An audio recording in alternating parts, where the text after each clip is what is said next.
মেলা গজগজ না করে চুপচাপ এসো দেখি। ও মা গো, বাবা গো, বাবা গো, ও, কি লাগাটাই না লাগলো গো। আরে তোমার থেকে আমার বেশি লেগেছে, যা একখানা ধাক্কা মারলে। কি করবো?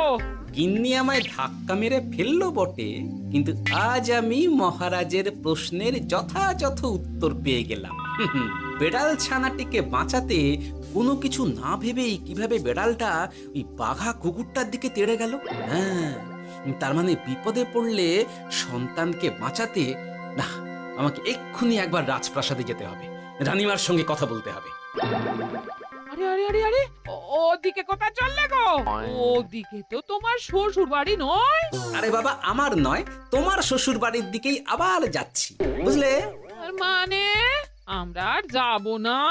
না না, পরে যাব, তাড়াতাড়ি এসো দেখিনি। এ কি রে বাবা, লোকটার মাথাটা কি গেছে নাকি? কখন যে কি করছে নিজেরই ঠিক নেই, যত সব।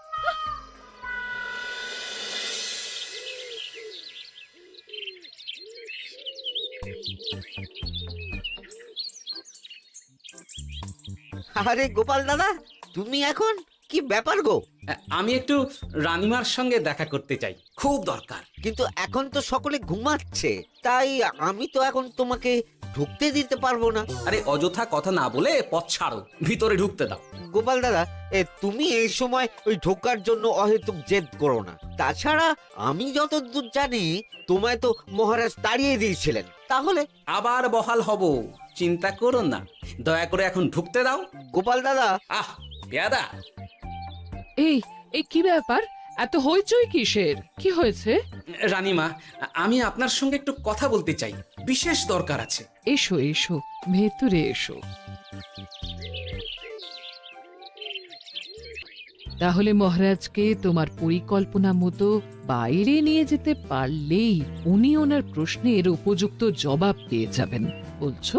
সে ব্যাপারে আপনি 100% নিশ্চিত থাকুন রানীমা। এখন আপনি শুধু আমার পরিকল্পনা অনুযায়ী মহারাজকে নৌকা বিহারে যেতে রাজি করান, তারপর কি হয় সেটা আপনি নিজেই সচক্ষে প্রমাণ পেয়ে যাবেন। তোমার উপরে আমার অগাধ আস্থা গোপাল। ঠিক আছে, তুমি যেমনটা বললে ঠিক ওইভাবেই আমি নৌকা বিহারের ব্যবস্থা করছি। রানীমা, দেখবেন এই পরিকল্পনাটা যাতে কোনোভাবেই পাঁচকান না হয়, তাহলে কিন্তু সব ভেস্তে যাবে। নিশ্চিন্তে থাকো গোপাল, কিচ্ছু হবে না, নিশ্চিন্তে থাকো।